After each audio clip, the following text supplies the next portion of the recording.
నమస్కారం ఘంటారావానికి స్వాగతం. ముందుగా ప్రధాన అంశాలు. ఢిల్లీ వివేక్ విహార్ లో ఘోర అగ్ని ప్రమాదం, ఇంట్లో ఏసీ పేలి 9 మంది మృతి.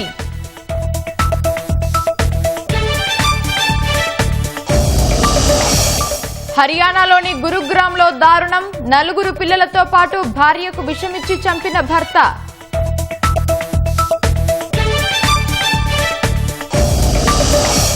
కామారెడ్డి పాత బస్టాండ్లో అగ్ని ప్రమాదం, 12 షాపులతో దగ్ధం, భారీగా ఆస్తి నష్టం.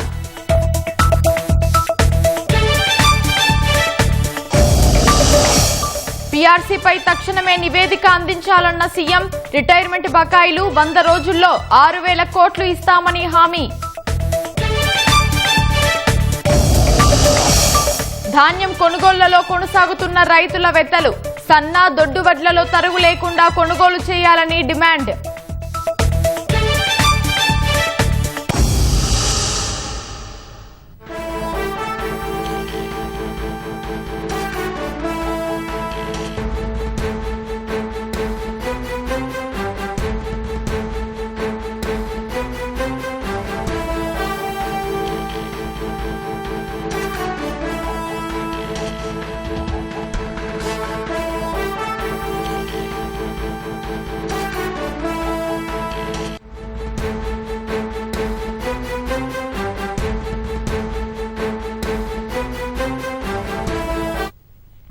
ఢిల్లీలోని వివేక్ విహార్ లో ఘోర అగ్ని ప్రమాదం చోటు చేసుకుంది. తెల్లవారుజామున బహుళంతస్తుల భవనంలో మంటలు చెలరేగి 9 మంది ప్రాణాలు కోల్పోయారు, పలువురు గాయపడ్డారు. మృతదేహాలను సహాయక సిబ్బంది భవనం నుంచి వెలికితీసి పోస్టుమార్టం నిమిత్తం సమీపంలోని ఆసుపత్రికి పంపారు. భవనంలోని 2, 3, 4వ అంతస్తుల్లో ఉన్న ఫ్లాట్లలో భారీగా మంటలు చెలరేగాయని పోలీసులు తెలిపారు. సమాచారం అందుకున్న వెంటనే అగ్నిమాపక సిబ్బంది ఘటనా స్థలానికి చేరుకుని తీవ్రంగా యత్నించి మంటలను అదుపు చేశారని చెప్పారు. మంటలను ఆర్పే క్రమంలో భవనం లోపల చిక్కుకున్న సుమారు 15 మందిని రక్షించినట్టు తెలిపారు. వీరిలో స్వల్పంగా గాయపడిన 2ని మెరుగైన చికిత్స నిమిత్తం గురుతేజ్ బహదూర్ ఆసుపత్రికి తరలించామన్నారు. అగ్నిమాపక సిబ్బందితో పాటు డీడీఎంఏ సిబ్బంది, ట్రాఫిక్ అధికారులు, స్థానిక పోలీసులు అక్కడే ఉండి సహాయక చర్యల్లో పాల్గొన్నట్టు ఢిల్లీ పోలీసులు ఒక ప్రకటనలో తెలిపారు. ఓ ఫ్లాట్లో ఏసీ పేలుడు వల్ల అగ్ని ప్రమాదం సంభవించినట్టు తెలుస్తోంది. ఈ ఘటనపై పోలీసులు కేసు నమోదు చేసి విచారణ చేస్తున్నారు.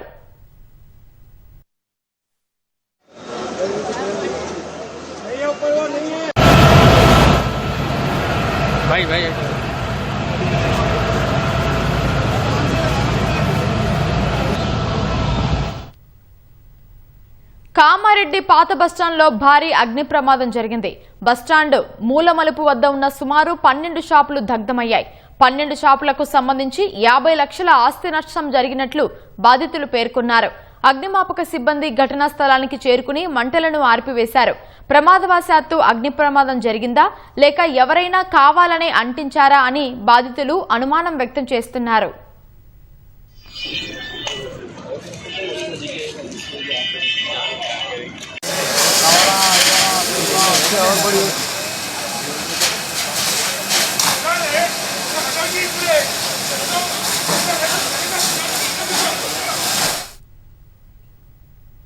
హర్యానాలోని గురుగ్రామ్లో అత్యంత దారుణ ఘటన చోటు చేసుకుంది.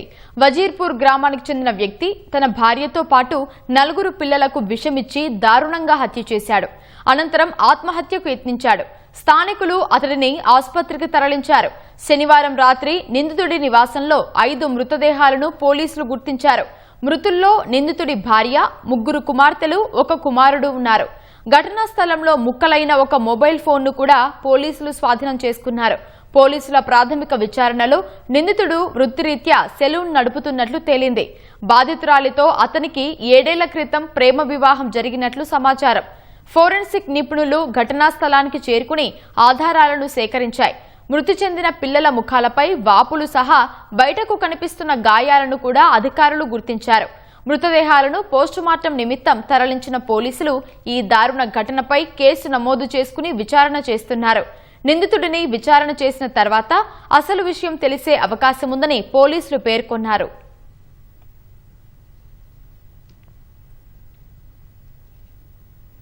ఢిల్లీలోని సఫ్దర్జంగ్లో జిల్లా కోర్టులో పనిచేస్తున్న జడ్జి అమన్ కుమార్ శర్మ ఆత్మహత్యకు పాల్పడ్డారు. 30 ఏళ్ల అమన్ ఇంటిలోనే ఉరివేసుకుని చనిపోయారు. జడ్జి మృతికి ఆయన భార్య స్వాతి, భార్య సోదరి నిధి మాలిక్ కారణమని కుటుంబ సభ్యులు ఆరోపించారు. అమన్ భార్య స్వాతి కూడా ఒక జ్యుడిషియల్ అధికారి కాగా ఆమె సోదరి నిధి మాలిక్ జమ్మూలో ఐఏఎస్ అధికారిగా పనిచేస్తున్నారు. గత 2 నెలలుగా అమన్ తన ఇంట్లో తీవ్ర వేధింపులు ఎదుర్కొంటున్నారని కుటుంబ సభ్యులు ఆరోపించారు. ఆయన భార్యతో పాటు భార్య సోదరి వారి కుటుంబ విషయాల్లో విపరీతంగా జోక్యం చేసుకుంటూ ఇంటిపై పెత్తనం చెలాయిస్తున్నారని పేర్కొన్నారు. ఈ విషయమై ఇంట్లో తరచూ గొడవలు జరుగుతున్నాయని తెలిపారు. ఈ క్రమంలోనే తీవ్ర మనోవేదనతో అమన్ కుమార్ శర్మ ఆత్మహత్యకు పాల్పడ్డారని ఆరోపించారు.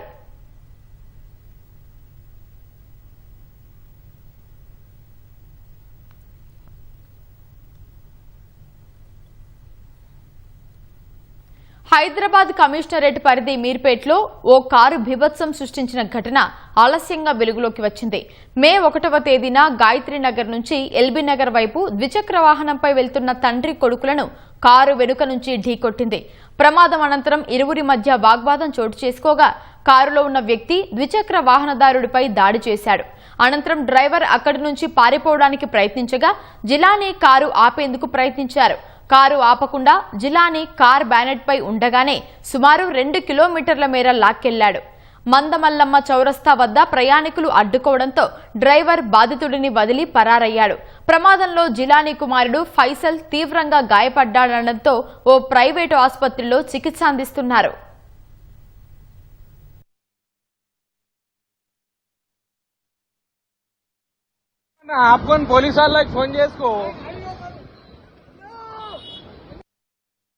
నేను మీర్పేట్ నుంచి ఎల్బీ నగర్ చౌరస్ 2 వీలర్ మీద పోతున్నాం. ఆ గాయత్రి నగర్ టర్నింగ్ కాడ మనకు 4 వీలర్ కార్ వచ్చి వెనకంగా గుద్దేసి మా అబ్బాయికి గుద్ది జుట్టు పట్టుకొని డివైడర్ గుద్దుకుంటా పోయిండు. నేను ఆ ప్రెస్ స్టేషన్ లో ఉరికి బండి బానెడ్ పట్టుకున్నా కూడా ఆపుతలేడు అతను. అది అట్లానే నాకు మన మందమల్లమ్మ చౌరస్తా కానించి బాలాపూర్ చౌరస్తా కమాన్ ఉంది కదా, కమాన్ కాడంగా యూటర్న్ తీసుకొని మళ్ళా మందమల్లమ్మ కాడ జనాలు ఆపిండాడు. ఆపి నేను బండి ఇచ్చిపెట్టంగానే మళ్ళా వెళ్ళిపోయిండు. మా అబ్బాయికి చాలా దెబ్బలు తగినాయి, చాలా సీరియస్ గా ఉన్నాడు. మొత్తం బొక్కలు కాళ్ళ చేతులే బొక్కలు ఇరిగిపోయినాయి. ఏమో పోలీసు వాళ్ళు మాకేమైనా సాయం చేస్తే చేయాలి. నేను గరీబోని, కిరాయి ఇంట్లో ఉంటా.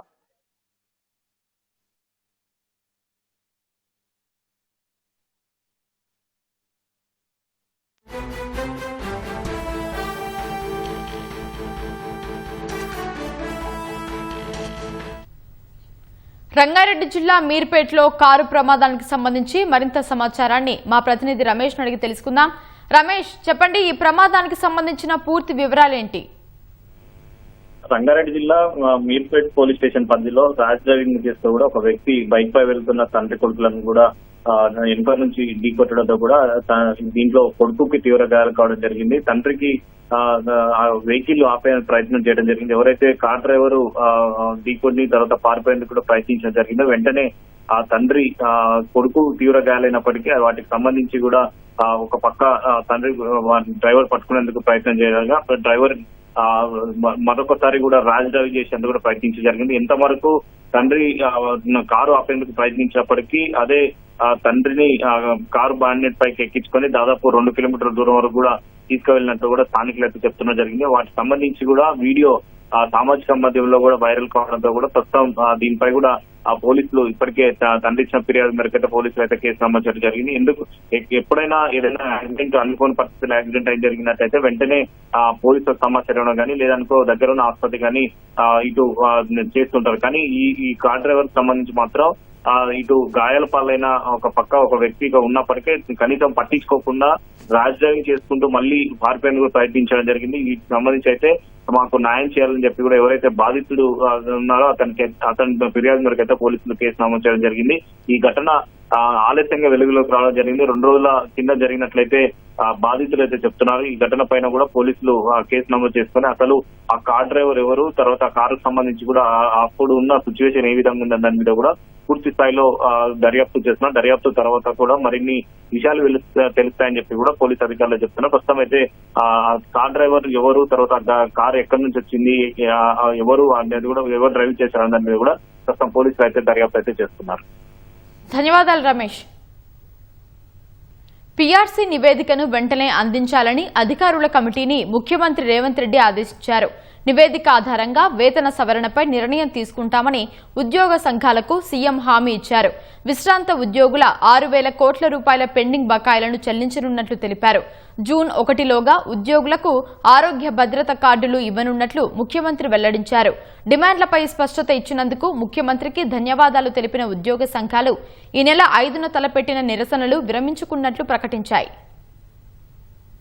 ఉద్యోగుల సమస్యలను పరిష్కరిస్తామని, ఇది ఫ్రెండ్లీ ప్రభుత్వమని ముఖ్యమంత్రి రేవంత్ రెడ్డి స్పష్టం చేశారు. ప్రభుత్వ పథకాలను ఉద్యోగులు భుజాన వేసుకుని విజయవంతంగా అమలు చేస్తున్నారని అభినందించారు. ఉద్యోగ సంఘాల JAC, Telangana employees joint staff council నాయకులతో ముఖ్యమంత్రి రేవంత్ రెడ్డి సమావేశమయ్యారు. పీఆర్సీ, హెల్త్ కార్డులు, పెండింగ్ బిల్లులు, ఇతర డిమాండ్లను ఉద్యోగ సంఘాల నేతలు సీఎం రేవంత్ రెడ్డికి వివరించారు. ఉద్యోగ సంఘాలతో చర్చించిన సీఎం 4 అంశాలపై స్పష్టత ఇచ్చారు. 100 రోజుల్లో విశ్రాంత ఉద్యోగుల బెనిఫిట్స్ కు సంబంధించిన 6,000 కోట్ల రూపాయల బకాయిలను చెల్లిస్తామని సీఎం హామీ ఇచ్చారు. పీఆర్సీపై నివేదికను వెంటనే ఇవ్వాలని అధికారుల కమిటీని ఆదేశించామని, అది రాగానే నిర్ణయం తీసుకుంటామని తెలిపారు. ప్రభుత్వ ఉద్యోగులకు జూన్ 1లోగా ఆరోగ్య భద్రతా కార్డులు అందిస్తామని సీఎం చెప్పారు. ప్రతి 2 నెలలకొకసారి గుర్తింపు సంఘాలు సమావేశమై సమస్యలపై ప్రభుత్వానికి నివేదిక ఇవ్వాలని రేవంత్ రెడ్డి సూచించారు. తమ ప్రభుత్వం అధికారంలోకి వచ్చిన వెంటనే మొదటి నిర్ణయం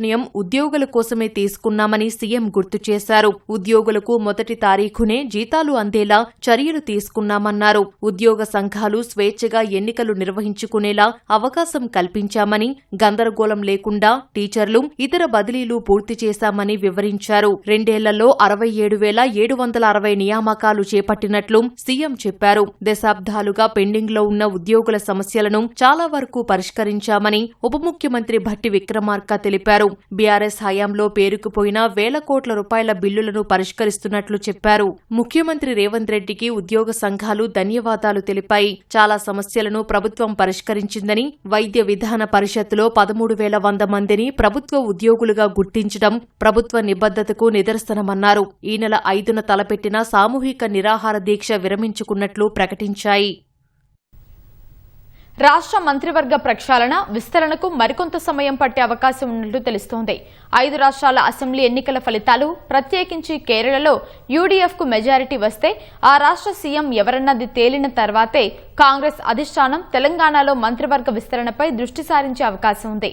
సీఎం రేవంత్ రెడ్డి మాటకే ఆమోదముద్ర అవకాశం ఉన్నా కొందరి మంత్రుల వ్యవహార శైలిపై అధిష్టానం అసంతృప్తితో ఉన్నందున వారిని మార్చాలని సూచించవచ్చని తెలుస్తోంది. అంతేకాక మంత్రివర్గంలోకి మరో 2 తీసుకునే అవకాశం ఉంది. అందులో ఒక స్థానాన్ని ఎస్టీలకు కేటాయించే వీలుంది. బాలు నాయక్, రామచంద్ర నాయక్ తదితరులు ఈ వర్గం నుంచి మంత్రి పదవి ఆశిస్తున్నారు. మరో స్థానం కోసం ఎవరిని ఎంపిక చేస్తారని ప్రశ్నార్థకంగా మారింది. మాజీ మంత్రి, senior MLA P Sudarshan Reddy, Komatireddy Rajagopal Reddy సహా తదితరులు మంత్రి పదవి ఆశిస్తున్నారు.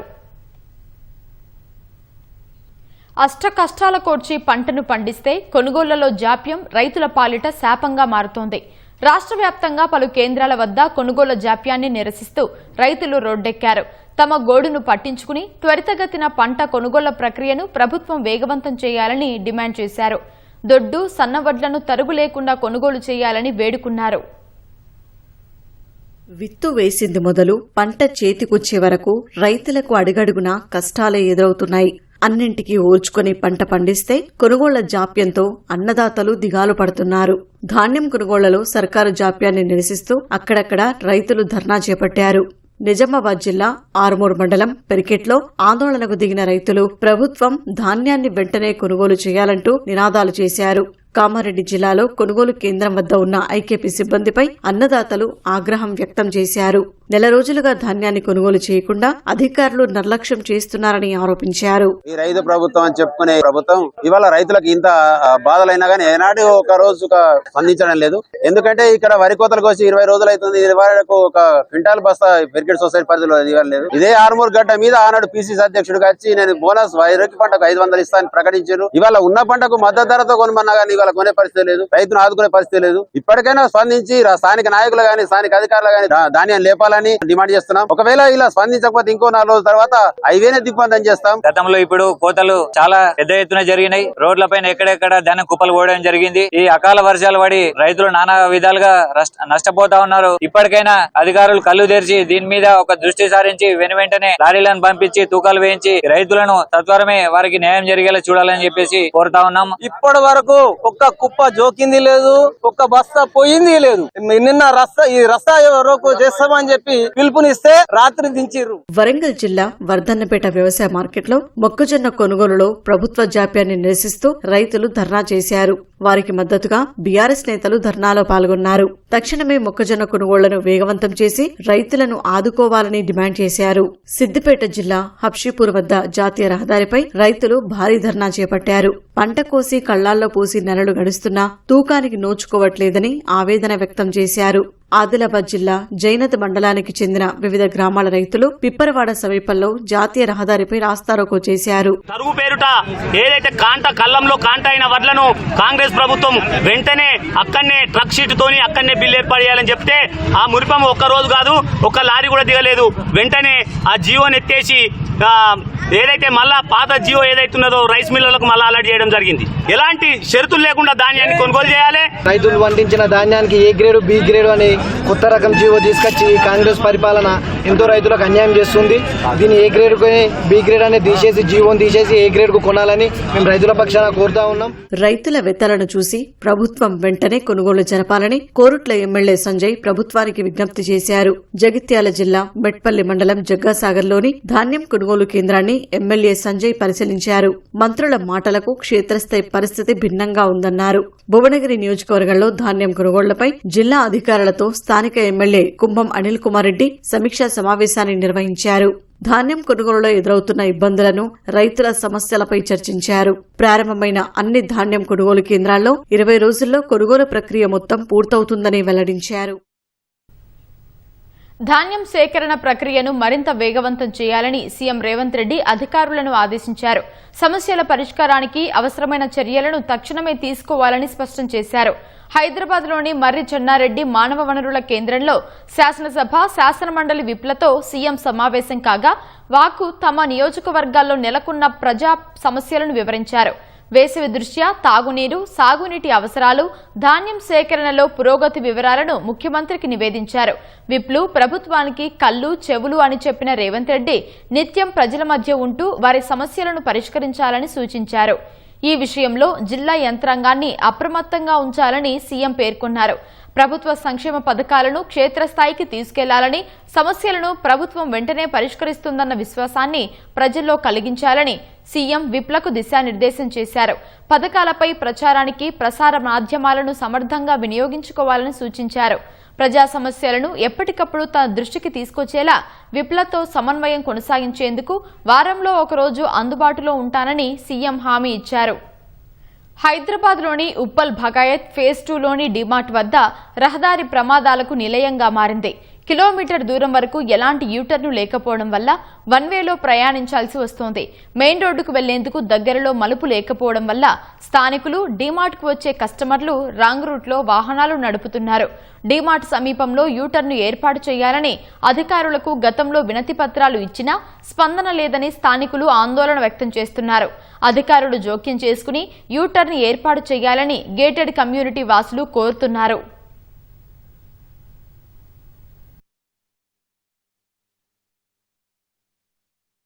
వాసవి మెట్రోపోలిస్ మెయిన్ గేట్ ఎదురుగానే యూటర్న్ లేని కారణంగా యాక్సిడెంట్లు జరుగుతున్నాయి. అక్కడి నుంచి మళ్ళీ యూటర్న్ తీసుకొని లెఫ్ట్ సైడ్ పోవాలంటే చాలా దూరం పోవాల్సి వస్తుంది. అది ప్రాక్టికల్ కాదు, ఫీజిబుల్ కాదు. డీమార్ట్ వాళ్ళ లోడ్ ఉండే వెహికల్స్ కూడా షార్ట్ డిస్టెన్స్ అని చెప్పి ఆపోజిట్ డైరెక్షన్లో వస్తున్నారు. అదే వాసవి గేట్ ముందు ఒక 100 మీటర్స్ లో ఒక యూటర్న్ తయారు చేస్తే ఈ యాక్సిడెంట్ లో నివారించవచ్చు. మెట్రోపోలిస్ లో 300+ ఫ్యామిలీస్ ఉంటున్నాయండి. So in gate out gate కి మీరు జనాలు యూటర్న్ తీసుకోవాలంటే ఆల్మోస్ట్ 700-800 మీటర్స్ వరకు వెళ్లాల్సి వస్తుంది స్ట్రైట్ గా వెళ్తే. సో అండ్ ఆపోజిట్ లో డీమార్ట్ లోడ్ వెహికల్స్ కూడా వస్తున్నాయి. దానివల్ల ఏమవుతుందంటే జనాలు పీపుల్ ఏంటంటే షార్ట్ డిస్టెన్స్ కోసము ఆపోజిట్ డైరెక్షన్స్ వెళ్ళటం వల్ల night times or day times whatever it may be కొంతమంది ర్యాష్గా వెళ్ళే వాళ్ళు ఉన్నారు. ఈ షార్ట్ డిస్టెన్స్ వల్ల ఏమవుతుందంటే యాక్సిడెంట్స్ అవుతున్నాయి. If respected authorities can just help in taking providing a U turn in 100 metres distance, that would be really helpful for all of us అండి. యూటర్న్ లేకుండా ఉండడం వల్ల ప్రాబ్లం ఏమేమి చూడొచ్చు, మనం డైరెక్ట్గా చూడొచ్చు. ఇక్కడ ఒక బైక్ తర్వాత వ్యాన్ పడిపోయింది. ఆల్రెడీ ఇది యాక్సిడెంట్ అయ్యి రియల్లీ బ్లీడింగ్ అనమాట. పర్సన్ హెడ్ బ్రేక్ అయింది, లెగ్ బ్రేక్ అయింది. అంబులెన్స్ వచ్చి కలెక్ట్ చేసుకొని పోయింది. చూడండి ఆ వెహికల్ కూడా చూడండి రాంగ్ రూట్లో వెళ్తుంది. ఇప్పుడు రాంగ్ రూట్లో వెళ్తుంది. దీనివల్ల చాలా ప్రాబ్లం అవుతా ఉంది. అందులోనూ ఇక్కడ మొన్ననే మనకు కంప్లైంట్స్ వచ్చాయి. చాలా మంది ఆకతాయిగా కొంచెం తిరగడము, చాలా మంది డ్రైవింగ్ చేయడము జరుగుతోంది. సో వీటన్నిటి వల్ల చాలా ప్రాబ్లం ఉంటుంది. ఇక్కడ ఈ హాఫ్ డిస్టెన్స్ లో ఒక యూటర్న్ ప్రొవైడ్ చేయగలిగితే చాలా బాగుంటుంది. ఏరియా కూడా ఫుల్లీ పాపులేటెడ్ ఏరియా అవుతా ఉంది. ప్లస్ పీపుల్ కమ్యూటింగ్ చాలా ఎక్కువ ఉంటుంది కాబట్టి ఒక యూటర్న్ ప్రొవైడ్ చేస్తే చాలా బాగుంటుంది. ఉత్తరప్రదేశ్లోని సిద్ధార్థనగర్లో భారీ ఉత్కంఠకు తెరపడింది. వాటర్ ట్యాంకుపై చిక్కుకున్న 2 చిన్నారులను వాయుసేన కాపాడింది. రోజంతా నీటి ట్యాంకుపై ప్రాణాలు అరచేతిలో పెట్టుకుని గడిపిన ఆ చిన్నారులను హెలికాప్టర్ సాయంతో సురక్షితంగా కిందికి రావడంతో అంతా ఊపిరి పీల్చుకున్నారు. సిద్ధార్థనగర్లో నిన్న ఆడుకుంటూ వెళ్లిన 5 చిన్నారులు ఒక ఎత్తైన నీటి ట్యాంకు పైకి ఎక్కారు. వీరిలో 3 కిందకు దిగారు. మిగతా 2 దిగే క్రమంలో మెట్లు కూలాయి. భయంతో చిన్నారులు అక్కడే ఉండిపోయారు. దాదాపు 24 గంటల పాటు ఆహారం, నీరు లేకుండా ఆ చిన్నారులు ట్యాంకు పైనే చిక్కుకుపోయారు. గమనించిన స్థానికులు అధికారులకు సమాచారం ఇచ్చారు. చిన్నారులను కిందకు దించేందుకు వారు చేసిన ప్రయత్నాలు ఫలించలేదు. దీంతో భారతీయ వాయుసేనకు సమాచారం ఇవ్వగా ఓ హెలికాప్టర్ను సహాయక సిబ్బందిని పంపింది. ఐఏఎఫ్ సిబ్బంది ఓ తాడు సాయంతో చిన్నారులను జాగ్రత్తగా హెలికాప్టర్లోకి ఎక్కించి వేరే ప్రాంతంలో ల్యాండ్ చేశారు. అక్కడ అధికారులకు చిన్నారులను అప్పగించారు.